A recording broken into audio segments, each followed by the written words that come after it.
领证前一天，未婚夫突然打来电话要借10万彩礼。芝芝，彩礼钱我这还差10万，你能不能先转给我？等结了婚，我再慢慢还你。沈重，请帖都发出去了，你算了，我先转给你。谁知第2天到了领证局，我刚把户口本递出去，却被工作人员原封不动给退了回去。杨小姐，很抱歉，您的情况暂时无法办理结婚证。为什么？别人都能办，凭什么就我不可以？根据系统显示，杨小姐，您先后离过3次婚，最近一次还处于离婚冷静期内。一定是你们系统搞错了，我根本没结过婚。不可能，系统不会出问题。好，既然你说系统没问题，那这件事只能请执法者来查了。喂，110吗？我要自首，有人说我涉嫌重婚罪。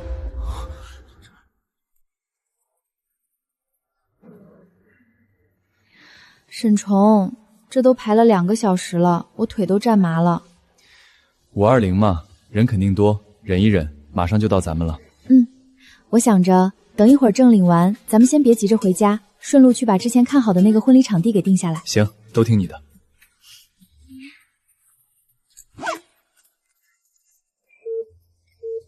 到了。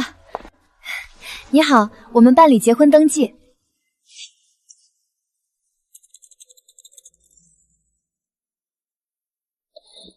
抱歉，我无法帮您登记结婚。为什么？是资料不齐吗？杨小姐，由于您现在还处于离婚冷静期，所以不能办理结婚登记。你说什么？我处于离婚冷静期？离婚冷静期？什么意思？不是，你是不是弄错了？你说我离过婚？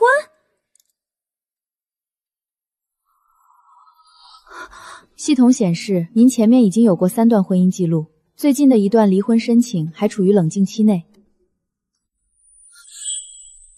这怎么可能？你们是不是搞错了？今天是我这辈子第一次来领证局啊！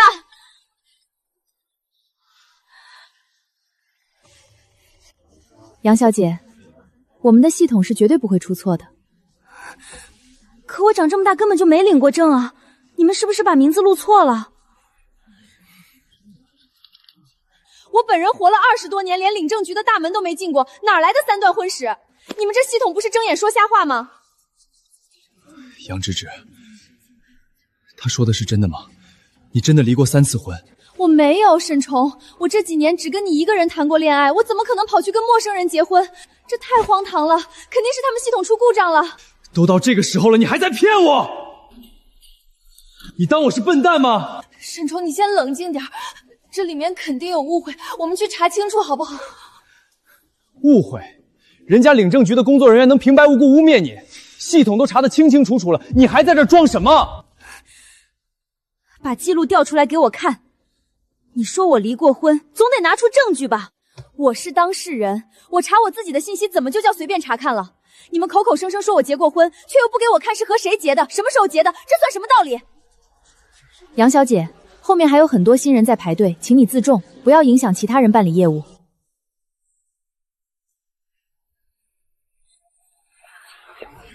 长得挺漂亮，没想到是个骗子啊！离了3次还来办登记，真把这儿当菜市场了。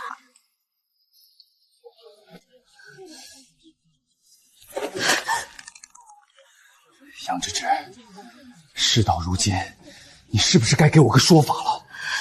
沈重，你放开我！我再说一遍，我没离过婚。放屁！你没离过婚，那工作人员为什么会说你在离婚冷静期？姓杨的，我算是看透了，你兜了这么大一个圈子，就是想骗我的彩礼，对吧？你说什么？骗彩礼？难怪啊，你这段时间天天催我来领证，天天催我把彩礼钱给齐。杨芝芝，你就是个彻头彻尾的骗子！沈重，你是不是疯了？咱们在一起这么多年了，我杨芝芝到底是什么样的人？我什么时候骗过你？你到现在还在演！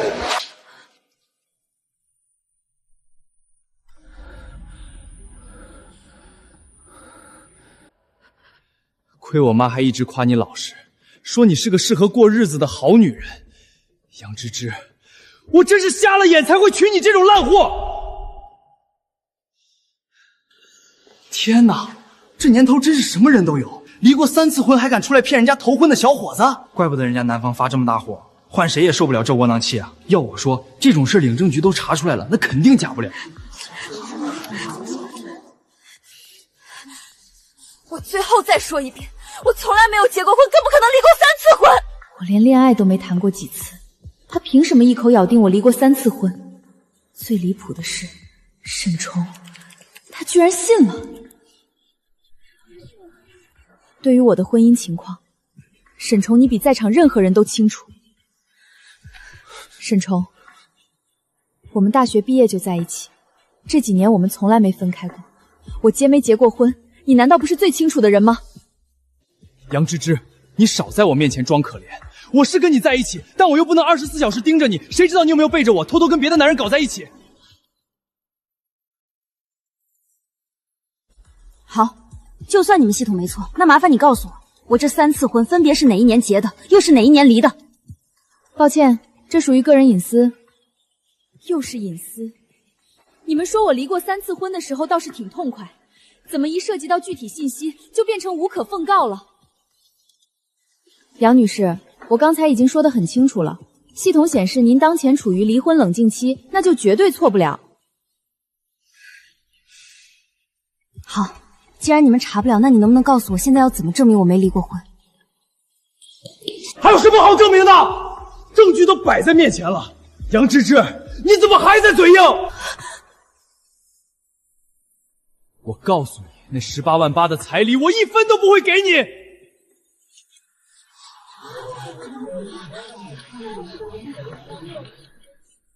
钱是我借给你的，沈冲，那是我的钱。大家伙都听听，这女人到了现在居然还在满嘴胡话。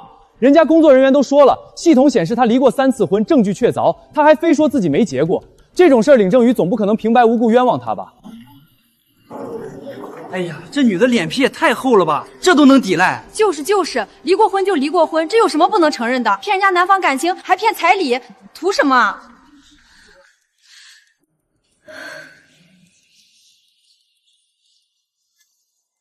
既然你说我离过3次婚，那系统里总有配偶的名字吧？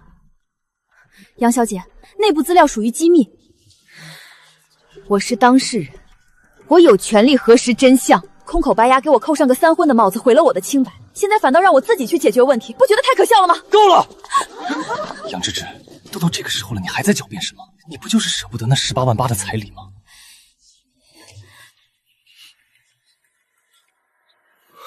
沈冲，你是我未婚夫，在这种时候你不替我解释也就算了，怎么还……少废话！我告诉你，钱我1分都不会给你，你也别想再从我这儿拿走1毛钱。又是钱，从头到尾，你在意的根本不是我有没有骗你，你真正在意的是那笔钱，对吗？杨小姐，你看后面还有这么多新人在排队等着呢，别耽误大家的时间，好吗？快走吧，别站着茅坑不拉屎了。就是，骗子还在这装什么委屈？赶紧滚！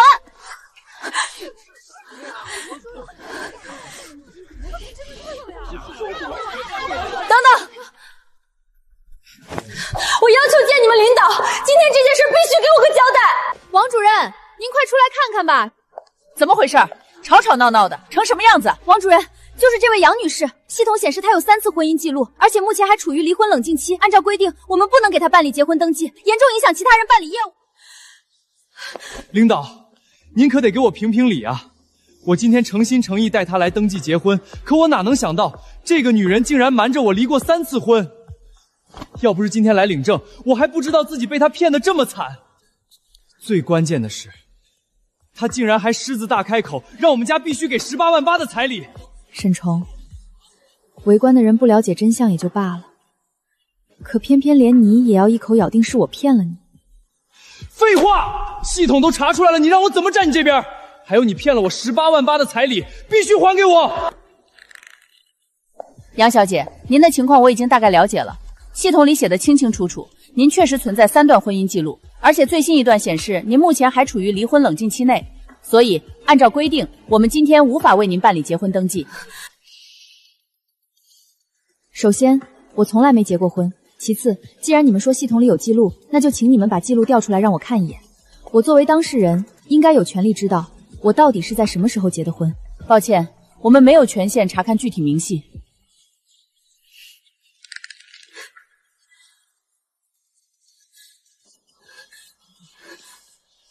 这是什么狗屁理由？你们从一开始到现在，仅凭一句系统不会出错，就直接坐实了我离过3次婚。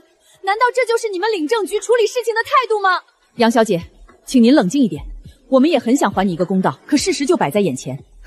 又是系统，你们是不是除了这一句话就再也编不出其他的理由了？杨小姐，如果您对自己的婚姻登记信息有异议，可以后续提交申诉，由相关部门核实处理。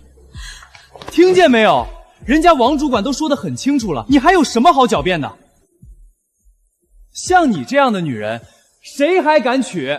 大家伙说是不是啊？说得对，这种女人谁娶谁倒霉。年纪轻轻就离过3次婚，这不摆明了是奔着人家的彩礼去的吗？沈冲，围观的人不了解真相也就罢了，可偏偏连你也要一口咬定是我骗了你。废话，系统都查出来了，你让我怎么站你这边？还有你骗了我18万8的彩礼，必须还给我。18万8，沈重，你是不是忘了那钱里有10万是我借给你的？也就是说，如果我今天坚持跟别人领证，就属于违法行为，对吗？好，既然你们都一口咬定我离过3次婚，最近一次还处于离婚冷静期，那这件事就好办了。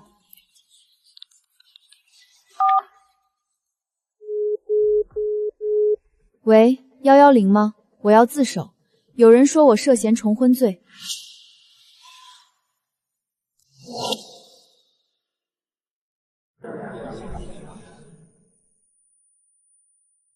女士您好，这里是110指挥中心，您刚才说您要干什么？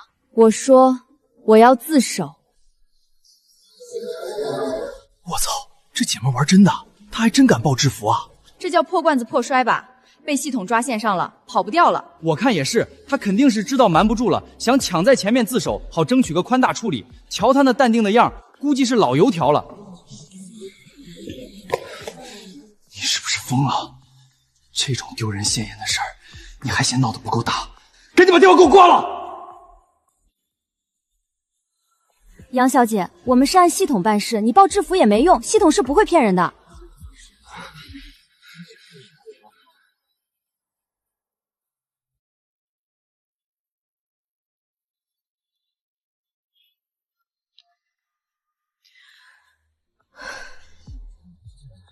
杨小姐，你这是干什么？我们内部核实一下就行了，没必要惊动警方吧？没必要。王主任，您这话说的可真是轻巧啊。刚才你们当着这么多办事群众的面，怎么没想过这没必要？现在我为了证明清白，主动报警自首。您给我听好了，如果待会儿制服来了，证明系统是对的，那我杨芝芝涉嫌重婚犯罪，该坐牢我认，我绝不皱一下眉头。但是要是查出来是你们的系统错了，从上到下一个都脱不了干系。这姑娘底气挺足啊，不像撒谎的样子。要是真没结过婚，被安上这种名声，换谁都得跟他们拼命。杨芝芝，你到底闹够了没有？非得把事情搞到不可收拾吗？你看看，这么多人拿着手机拍呢，你不要脸，我还要脸呢。在大庭广众之下报警自首，你就不嫌丢人吗？丢人？沈重，你现在跟我谈丢人？刚才你当着所有人的面像疯狗一样骂我骗婚，扇我巴掌的时候，你怎么不觉得丢人？你恨不得全天下都知道我是3婚骗子的时候，你的脸面在哪儿呢？那我不也是受害者吗？任谁听到未婚妻离过3次婚能冷静得下来？我那也是一时冲动。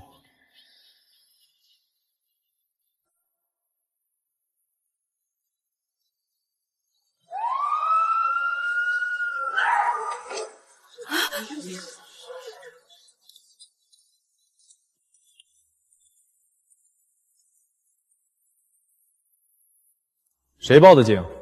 说有人要自首重婚。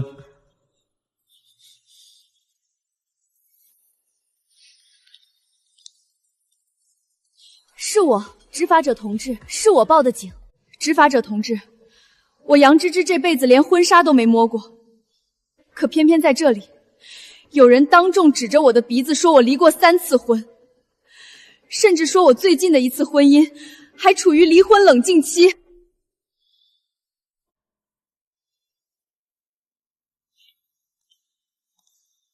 自首重婚，先别激动。既然制服来了，具体怎么回事儿，你从头到尾的慢慢说清楚。执法者同志，昨晚我未婚夫沈崇给我打电话，说彩礼钱差10万，让我先转给他周转，我转了。今天520，我满心欢喜跟他来领证，结果资料刚递进去，这位工作人员就当众宣布我有3段婚姻记录。这是我的身份证和户口本，我今天报警没别的要求，我就是想当着法律的面弄明白一件事，我杨芝芝到底有没有离过婚。你们这边给个合理的说法。执法者同志，真不是我们故意为难，是这样，我们的系统后台明确显示，这位杨女士确实存在3段婚姻登记记录，而且最近一段的离婚申请还在冷静期中。按规定，我们确实不能办理新的结婚登记啊。系统显示，既然有争议，那就别拿系统2个字当挡箭牌。我问你，有没有具体的登记记录？在哪儿办的？配偶是谁？记录有是有，但执法者同志，按照我们的规章制度，是不能随便对外展示给当事人以外。隐私？现在人家当事人已经报警自首，双方对事实存在严重争议，甚至涉及刑事犯罪嫌疑。我们警方现在是依法进行案件了解。王主任，请配合我们的工作。走，进办公室查。王主任，现在关起门来了，现在可以把我的婚姻记录调出来了吧？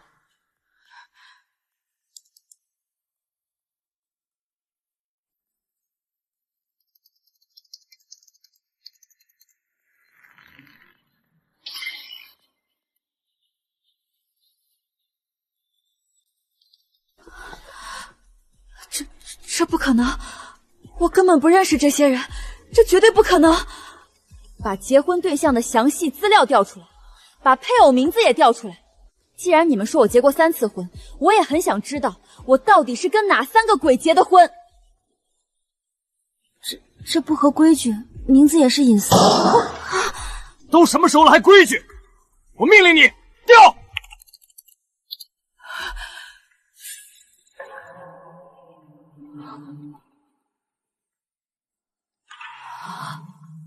这串号码尾号4581。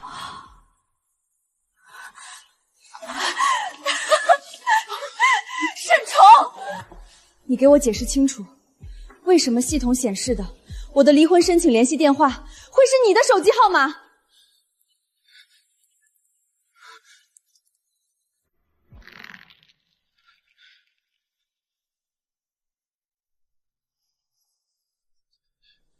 这怎么可能？杨芝芝，你是不是看花了眼，想钱想疯了？看花眼？你睁大眼睛看清楚，尾号4581，沈崇，这是不是你的号码？你用了4年的号，化成灰我都能认出来。这位先生，麻烦把你手机拿出来。凭什么？这是我的隐私，你们执法办也得讲规矩吧？现在这桩案子涉及非法动用他人档案和虚假申请，请你立刻拿出手机配合调查。我明白了，我终于明白了，沈崇，你真是有备而来啊！3天前，你突然管我要身份证和户口本，说什么是为了领证前提前复印资料，免得到时候排队太久手忙脚乱。我当时觉得你贴心，想都没想就全给了你。还有昨晚，你特意打来电话要我身份证的正反面照片，还说是担心今天资料准备的不齐。沈崇，你当时拿走我的证件根本不是为了复印，是拿去申请那该死的离婚冷静期了吧？你给我老实交代，昨天你急吼吼的找我借那10万块钱，口口声声说是为了凑彩礼，到底是为了堵你家里的窟窿，还是为了拿这笔钱好给我设今天这个死局？姓杨的，你少在那血口喷人！什么死局？我听不懂你在说什么。不就是一个电话号码吗？领政局每天办业务的人成千上万，录入员手抖录错了1位2位，不是很正常吗？你至于在这儿上纲上线，非要毁了我才甘心吗？录错了，全世界几十亿个号码，你们工作人员手一抖就能精准的录成我未婚夫的手机号。沈崇，你是觉得执法者同志跟你一样没脑子，还是觉得我是个可以被你随便糊弄的笨蛋？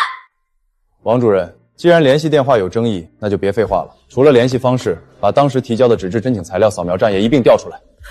同志，这个材料可能……怎么，有问题？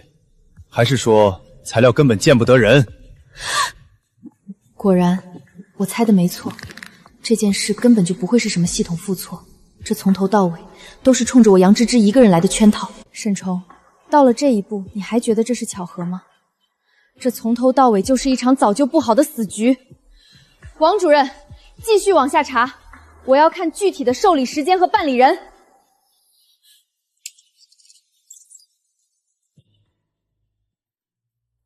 受理时间3天前上午10点45分。查一下，这个受理窗口的编号是多少？是03号窗口。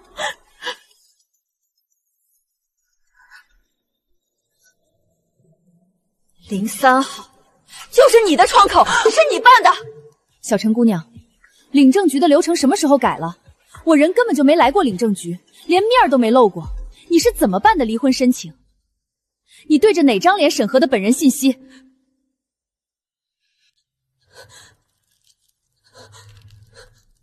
哑巴了？刚才在大厅不是挺能说的吗？继续，把附件资料全点开。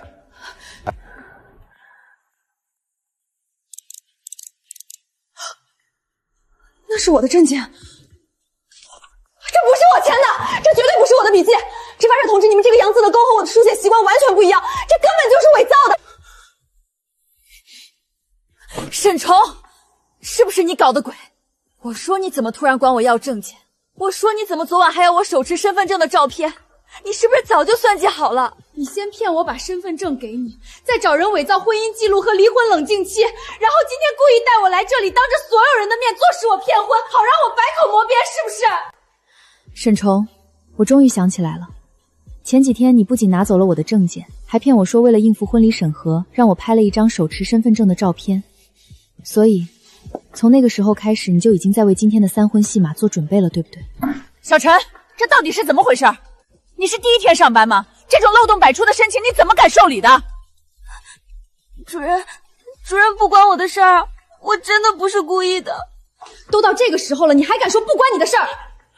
我杨芝芝本人这几天根本就没来过领政局，你是怎么给我办的离婚申请？国家的规定写得清清楚楚，受理离婚申请必须双方本人到场。当时站在你面前的人是谁？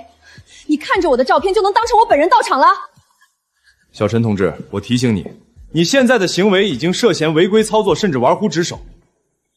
如果你现在还不肯说实话，等我们正式立案调查，性质可就完全不一样了。到时候不仅是丢工作，还得去局里蹲着。你想清楚了？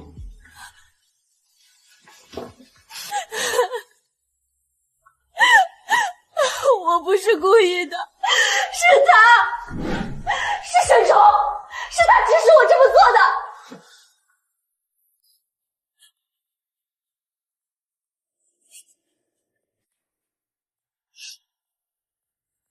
是沈崇，他3天前找到我，跟我说，他说他女朋友家太贪心，彩礼要的太多，逼得他快走投无路了。他说他只是想给女朋友一个教训。教训？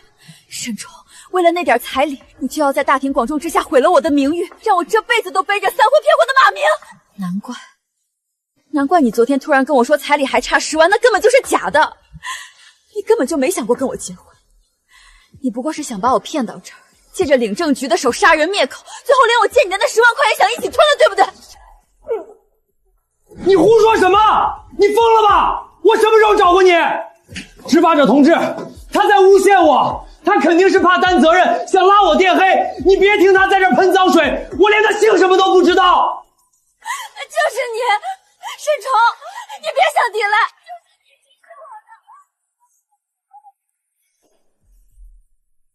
沈虫，是你亲口跟我说的，这些主意全是你出的。你放屁！你个臭娘们在这胡喷什么？执法者同志，你们千万别信她的，这女人肯定是自己违规操作被抓了担责任，才想拉我下水垫配。我根本就不认识她，连话都没说过一句。沈先生，在这个社会，认不认识一个人，可不是光靠你嘴巴说两句就能撇清的。既然你说不认识，那好办，你们两个人的通话记录我们带回局里查一查就知道了。到时候技术鉴定出来，你觉得你还跑得掉吗？芝芝，你听我解释，我也是没办法啊。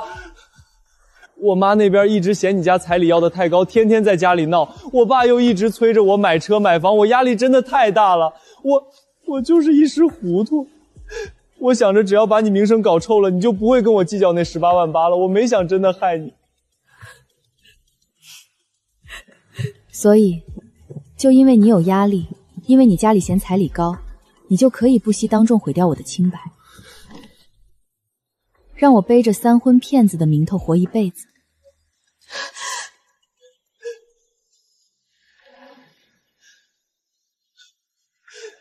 芝芝，咱们这么多年的感情，你就看在我是因为太在乎你的份上。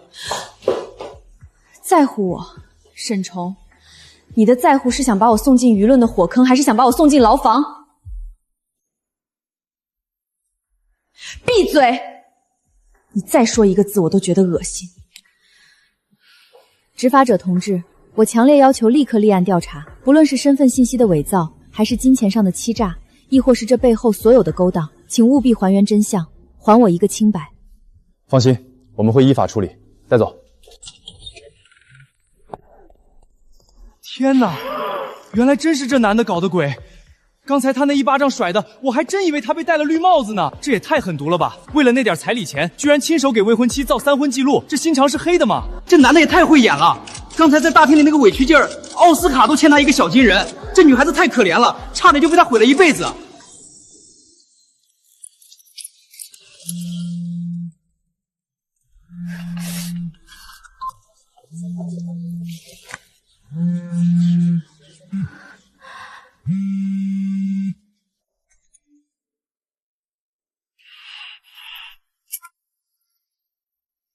妈，芝芝啊，怎么样了？证领完没有啊？我跟你爸都在客厅坐了一早上了，就等着你们合照报喜呢，赶紧发过来让妈看看。妈，证没领成。啊？怎么回事？是资料没带全，还是排队的人太多了？妈，出了点事，我现在还在领证局，你跟爸说，婚礼取消吧，我这辈子都不会嫁给他了。出什么事了？你别吓妈呀！你等着，我跟你爸马上过去。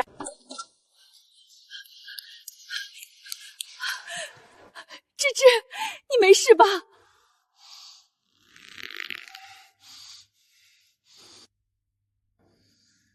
谁打的？芝芝，告诉爸爸，是谁把你打成这样的？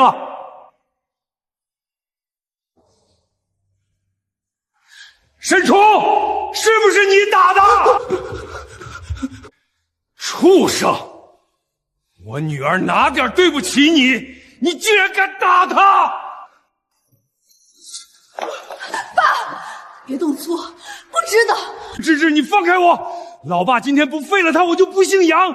他怎么敢这么糟蹋你？爸，这件事执法者已经立案调查了，比起还他一巴掌，我更想让他接受法律的制裁。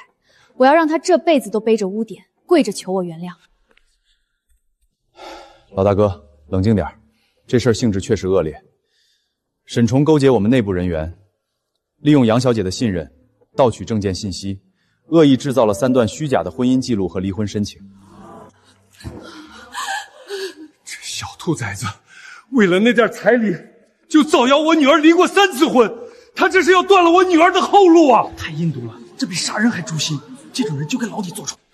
芝芝，你跟爸说实话，那10万块钱是不是昨晚转的？是，他骗我说彩礼差10万，那是我的存款，还有原定的18万8彩礼，他家从头到尾1分钱都没出。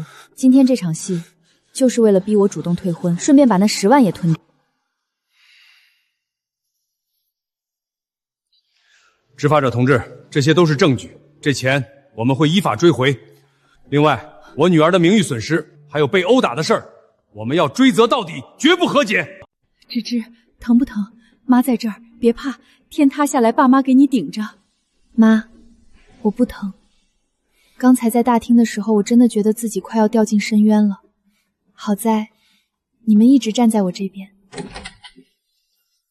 杨小姐，铁证如山，沈崇再怎么狡辩也没用了。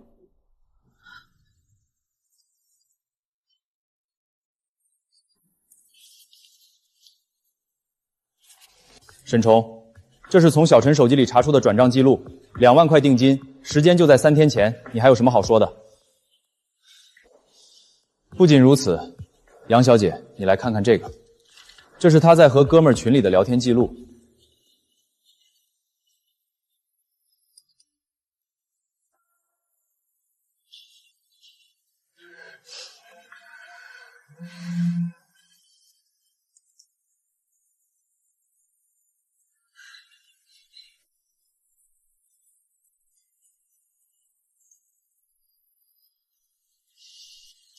拿回本，沈崇，你把我们的感情当生意做。我只是开个玩笑。开玩笑开到领证局系统里去了，那边已经全部招了，违规操作伪造证件，你们就等着法律的宣判吧。既未伤也是伤，这就是他动手的铁证。爸，有这份报告，加上伪造证件和欺骗，他跑不了的。芝芝，累了吧？回家妈给你煮碗面。妈，今天本来是我领证的日子，我刚才看着路灯，忽然觉得这一切就像做梦一样，恍如隔世。原来从地狱到人间，真的只需要一个真相。妈，你说讽刺不？原本这个时候，我们应该在那家订好的餐厅庆祝领证的。芝芝，别想，我都想好了，领完证咱们一家人拍几张漂漂亮亮的照片，我发到朋友圈里，让大家都看看我嫁给了爱情。我现在越想越觉得心惊肉跳。要是今天那个系统没出错，要是沈崇这出戏演成了，妈，我这辈子是不是就真的被这种烂人拽进深渊了？那种畜生，早点送进去是老天开眼。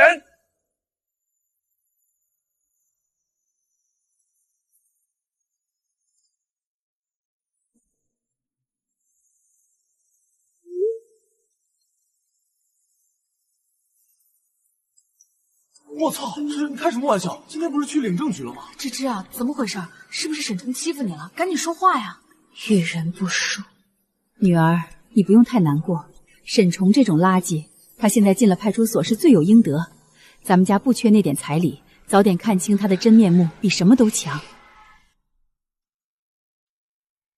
妈，我知道。你说的对，这婚事黄了，是我命大，我还年轻，还有大好的前程。沈崇，你以为你能毁了我，可你只是让我从悬崖边上捡回了一条命。我杨芝芝一定会遇到更好的人。阿姨，这份起诉书您收好，关于工厂拖欠工资的证据我已经帮您理顺了，只要按流程走，这钱肯定能拿回来。杨律师，真是太谢谢你了，现在的骗子多，我这心里总是不踏实。芝芝，歇口气吧。主任刚交代了，一会儿街道办过来对接下个月的社区反诈宣传，点名要你去对接。我？中心这么多律师，怎么轮到我了？主任说你现在是咱们中心的婚恋维权专家。自从3个月前沈崇那案子结了，凡是彩礼纠纷、婚恋的案子，谁的业务能力也没你拆得得细呀。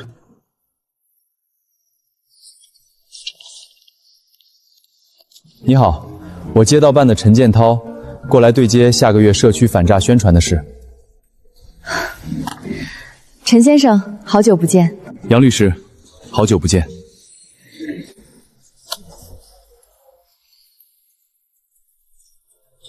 哎呦，你们2位这是早就认识啊？见过一次面，之前那起闹得挺大的纠纷是我和我师傅出的警，当时杨律师的冷静让我印象很深刻。那是真的挺巧的。既然是熟人，那芝芝你们聊，我那边还有个劳务咨询的阿姨等着，就不在这儿当电灯泡。哦不，就不陪你们了。那天之后，你的案子都处理完了吗？后续沈冲没再找你麻烦吧？都结了。其实这次过来，主要是代表街道跟你们法源中心达成长期合作，搞几场针对性的反诈宣讲。反诈宣传。最近我们社区婚恋案件增长很快，这些受害者大多法律意识不强，被骗后的第一反应是自认倒霉，根本不知道如何维权。李姐，帮我记一下，社区的反诈负责人加好了。他此时全然没有料到，这个备注清冷的联系人将会彻底推翻他之前所有灰暗的过去，开启他全新生活的伟业。没问题，这件事儿我这边可以全力配合。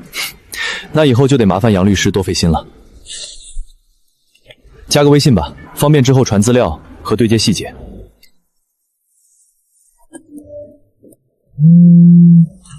这头像还真看不出来陈先生有这种反差萌。能在那样的环境保持理智，杨律师，你确实是个很优秀的法律工作者。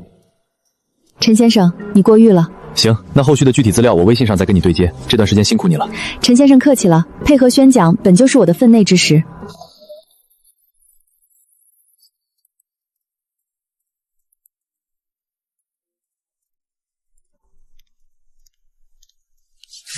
杨律师，你来的也太早了吧？离宣讲开始还有半个多小时呢。江城的交通你又不是不知道，怕路上堵车，索性就早点出门了。需要帮忙吗？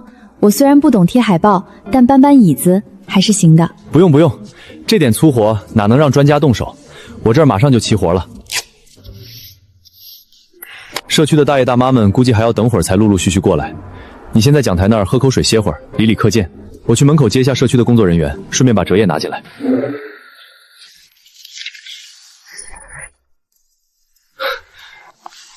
陈先生，我那孙子天天在网上买那个什么游戏卡，我这心里慌得很。阿姨您别急，来，先拿份折扇坐下，等会儿我们杨律师专门讲这个，保证您听完心里就有底了。这陈先生跟在街道办工作时简直判若两人啊！各位叔叔阿姨，咱们今天不讲虚的，就聊点最实在的。婚恋被骗，最近咱们社区有好几个报案，套路都一样，说是相亲认识，见面没2次，对方就开始变着花样要钱，要么家里出事，要么项目需要周转，等钱一转过去，人就直接人间蒸发。哎呦，现在的骗子心肠这么黑呀！就上个月，一个小伙子经人介绍认识了个姑娘，为了结婚，凑了8万8的彩礼递过去，结果领证前一天，姑娘跑了。我们一查，身份证全是伪造的。但光知道防范还不够。万一真碰上了，咱得知道怎么反击。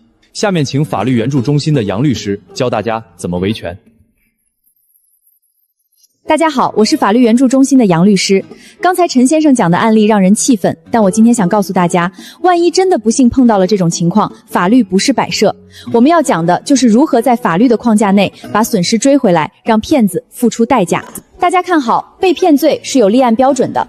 关于彩礼，法律规定了3种必须返还的情形：第一，双方未办理结婚登记；第二，办了登记但没共同生活；第三，婚前给付导致给付人生活困难。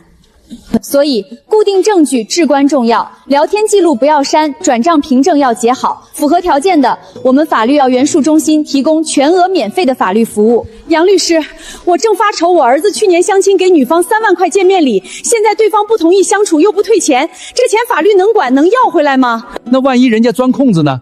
那女的说这钱是咱们自愿给的礼物，不是彩礼，这咋整？咱们老百姓哪说得过他们？这位叔说的对，所以啊，咱们以后转账的时候千万别不好意思，备注里写清楚是结婚彩礼，聊天记录里也得明确这钱是干啥的。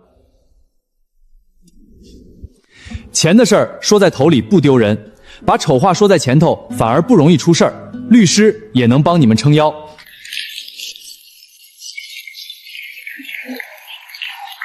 杨律师，再帮我看看这个短信是不是骗人的？陈先生，我那亲家公也遇到类似的事儿了。这看好。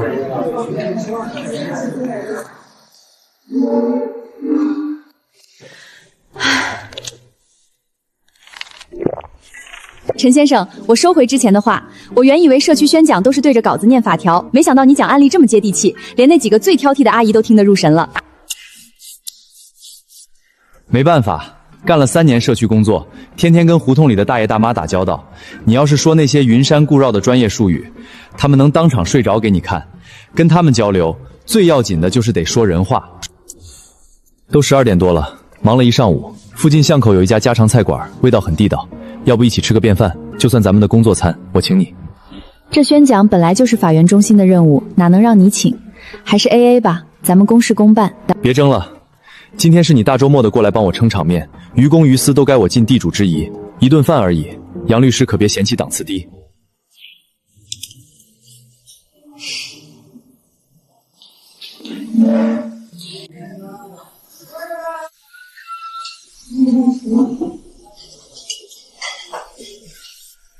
你看看想吃点什么？这家的厨师以前是大酒楼出来的。如果不忌口的话，我建议尝尝他家的鱼香肉丝，火候极佳。还有那个番茄鸡蛋汤是用土鸡蛋现熬的，特别鲜。听陈先生的，专家推荐准没错。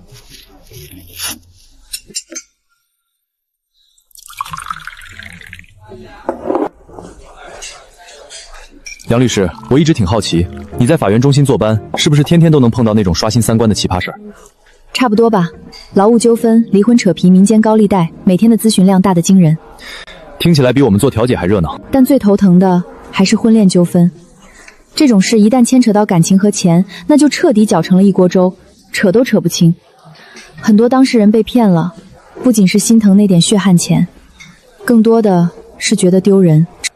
是啊，这种心态我们在社区也经常碰到，尤其是女孩子被骗了钱，还得被周围人说3道4，那种名誉上打击，往往比赔掉几10万块钱还要让人难受。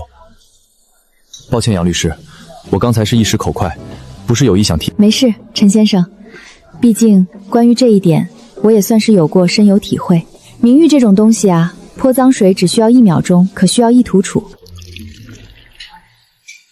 可想把它洗干净，却比登天还难。所以我觉得咱们这场宣讲特别有意义。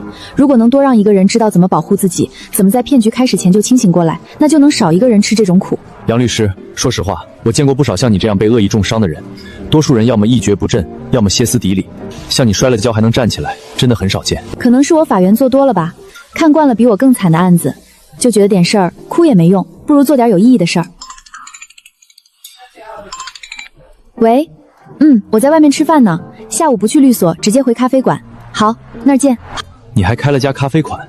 跟一个大学朋友合开的，就在前面那条梧桐巷子里，名字叫炎夏。店不大，也就摆得下几张桌子，平时雇了个店长看着。听起来挺有格调的，怎么想到开店了？主要是图个安静。我这人怕吵，平时午休或者周末没案子要办的时候，我就喜欢往那儿钻，点杯咖啡看看书，或者整理一下手头的卷宗资料，在那儿效率比在办公室高。梧桐巷，炎夏。行，这地址我记住了，下次休息我一定过去捧个场，顺便替广大群众尝尝杨律师家的咖啡到底好不好喝。行啊，陈先生，随时欢迎。看在咱们合作返照的份上，给你打8折。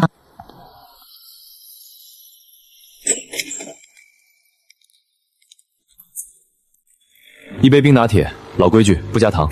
陈先生，这周您是第5次路过了吧？我们这巷子深，您这路绕的可够远的。杨律师忙着呢。陈先生，今天又带了什么素材过来？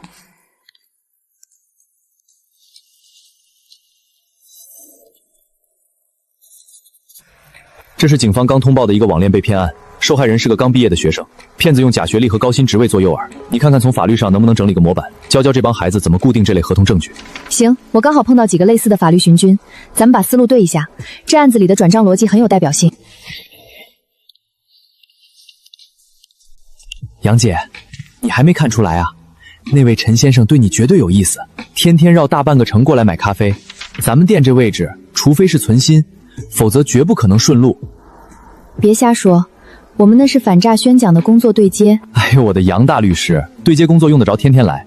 对接工作能记得你喝奶茶只喝3分糖？对接工作能回赶在下雨天顺道送你回家？我昨天听隔壁店的小张说了，陈先生家住在城东，你家在城西，咱们这儿在城东，他送完你再回家，得绕整个江城一圈，这叫顺道？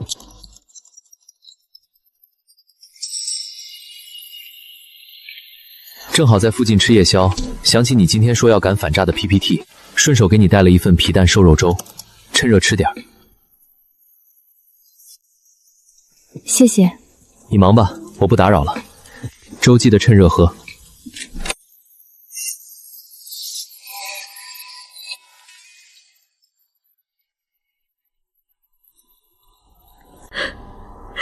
别哭了，现在后悔没用，咱们得把钱追回来。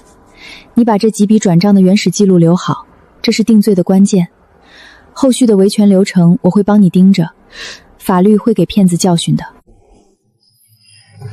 陈先生，受害人的情绪稳住了，证据链我也帮你们梳理好了，都在这儿。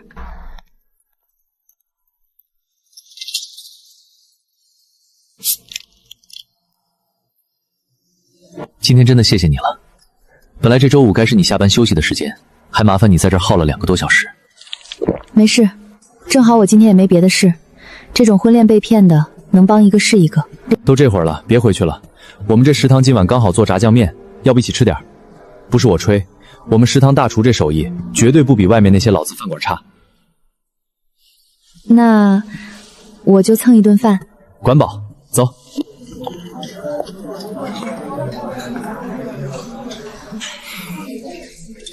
乔乔，建涛带姑娘来吃饭了，那是法院中心的杨律师吧？那是法平时连个母蚊子都不带进食堂，这回太阳打西边出来了。别理他们，这帮人天天下社区做工作，看谁都像有情况。你坐这儿，我去给你盛面。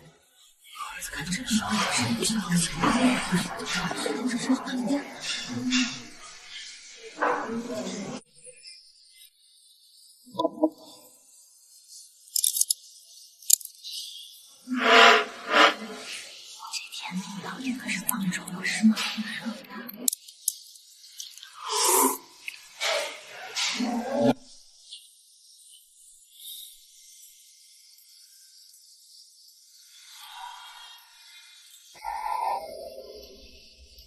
其实，我之前一直挺担心的。担心？担心什么？担心你会不会因为之前那件事，从心底里抵触，再也不想碰跟婚恋相关的任何案子了。毕竟，那些回忆并不愉快。正因为我自己踩过那个坑，我才更清楚里面的弯弯绕绕。现在能用自己的专业去帮别人避开同样的坑，这对我来说反倒是一种治愈。你能这么想，挺好的。你比我想象的要强大得多。车来了，我先走啦，陈先生再见。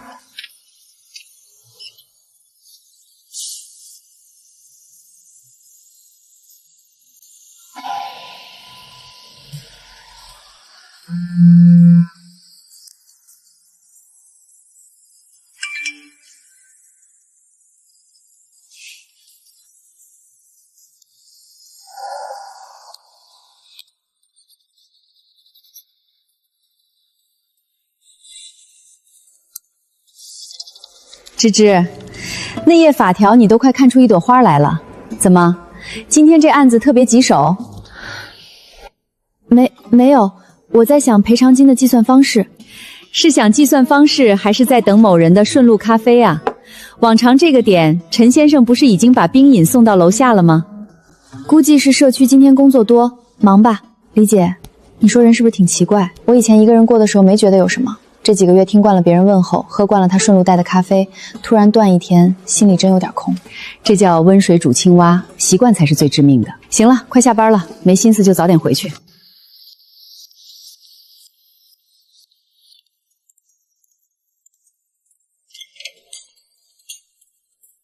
杨姐，今天太阳打西边出来了，你这大律师居然没加班？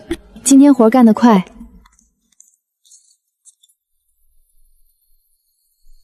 今天店里生意怎么样？人多吗？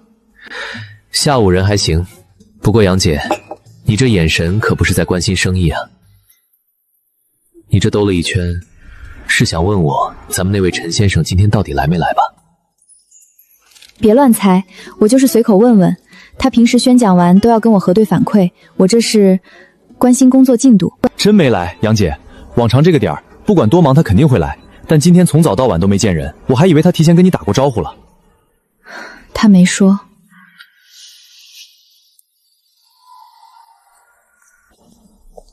小苏，我先走了，店里你看着。哎，杨姐，你不喝杯热可可压压惊再走？你这脸色很难看啊。不了，我有急事。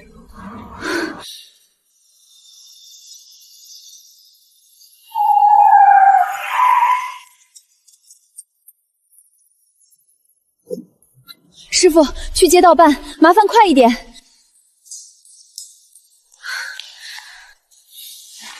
你是？我是杨芝芝，陈建涛的朋友。他今天在社区吗？我打几十个电话，发微信都没人回。建涛哥，他今天带人下社区了，有点突发状况，现在还没回来呢。你实话告诉我，陈建涛是不是出事了？哎呀，你先别激动，真的没大事。就是今天上午，建涛哥带我们去利民小区做那场反诈宣讲，谁知道半路上碰到个持刀抢劫的歹徒。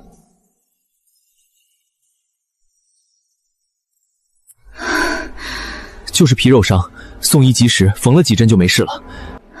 没事，谢谢你，我自己去。我想现在就见到他。他怎么能这样？出了这么大的事。姑娘，你是去第2医院看急诊，别太担心，现在的医术好着呢。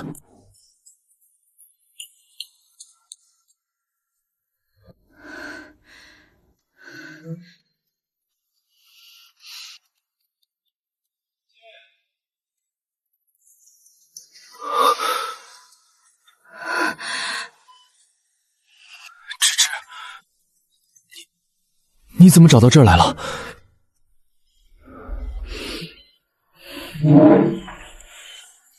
你给我说实话，到底怎么弄成这样的？嗨，看着吓人，其实真是小事儿。你别乱动。就是去社区的路上碰见个抢包的，我这职业本能顺手拦了一下，那小子手里的折别刀短，我没留神被划了一刀，真不严重。医生都说没伤到骨头，还不严重？都缝针了还叫不严重？非得伤筋动骨才算大事吗？陈建涛，你抓人的时候有没有想过分寸？万一那一刀捅偏了怎么办？哎呦，怎么了？是不是胸口也伤到了？刚才小周没说啊，医生怎么说的？要不要我叫护士过来？骗你的，我这儿结实着呢，哪有那么容易受伤？主要是杨律师刚才的眼神太凶了，我这不是怕你再训我，赶紧装一下吗？都什么时候了，你居然还有心思拿这种事开玩笑？你知不知道我这一路上是怎么过来的？我其实就是怕你担心，本来想等处理好了，稍微稳当点再亲口跟你说的，谁知道所里那帮家伙嘴这么快，一点秘密都守不住。你不告诉我，我就能不担心了。陈建涛，你一整天没消息，以后能不能别这么冲动？对方拿刀不会等支援再来吗？非得一个人往上冲，真出点事，你让我家里人怎么办？对不起，让你担心成这样。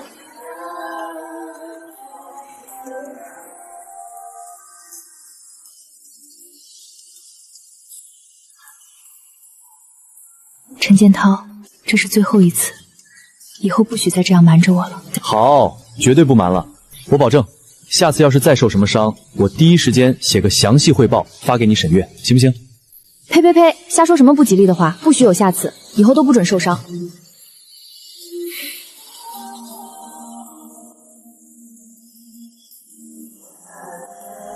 哎，小仓鼠，你靠的稍微轻点，我这还缝着针呢。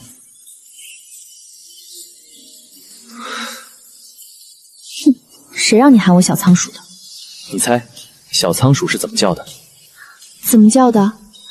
小仓鼠啊，就是吱吱吱吱这么叫的。哼，你这人受了伤还不老实，我看这一刀真是捅轻了。对了，有件事我想跟你好好说说。什么事？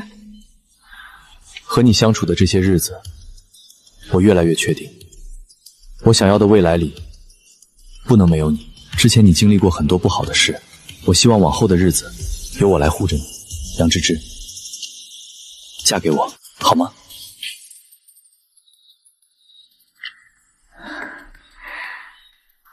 我愿意。妈，您这都理了第10次一脚了，快坐下喝口水吧。又不是去相亲，您这么紧张干什么？你这孩子心怎么这么大？这是两家人头一次见面，我这不是怕给你丢脸吗？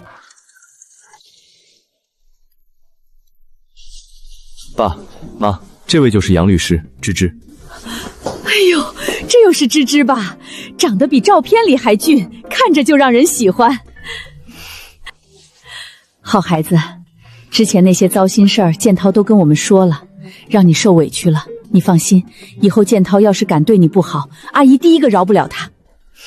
阿姨，都过去了，我现在挺好的。芝芝啊，平时工作忙不忙？一定要按时吃饭，要是太累了就跟建涛说，让他去接你。忙的时候确实顾不上，不过现在已经习惯了，谢谢阿姨关心。建涛这孩子嘴笨，不会说那些花言巧语的好听话，但是心眼实。妈，我哪有您说的那么差，您就少操点心吧。我不操心你能行？杨大姐，你看这孩子就是不会说话，以后得让芝芝多教教他。男孩子话少点才好，看着踏实。我们家芝芝啊，就是性子有点倔，认死理，以后进了门还要建涛多担待呢。阿姨，互相担待，这是应该的。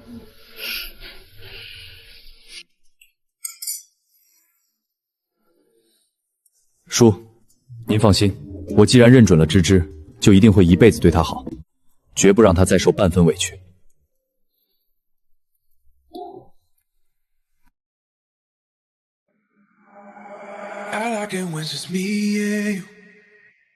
早。早，陈先生。走吧，杨小姐。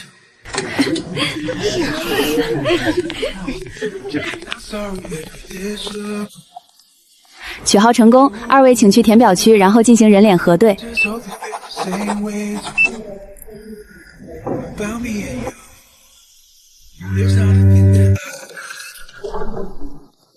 芝芝，往前走，爸这回把你交到一个踏实的人手里了。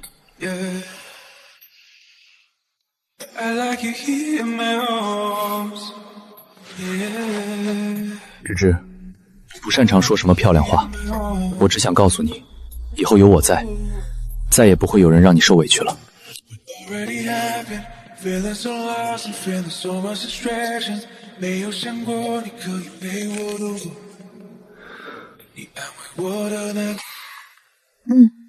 我相信你。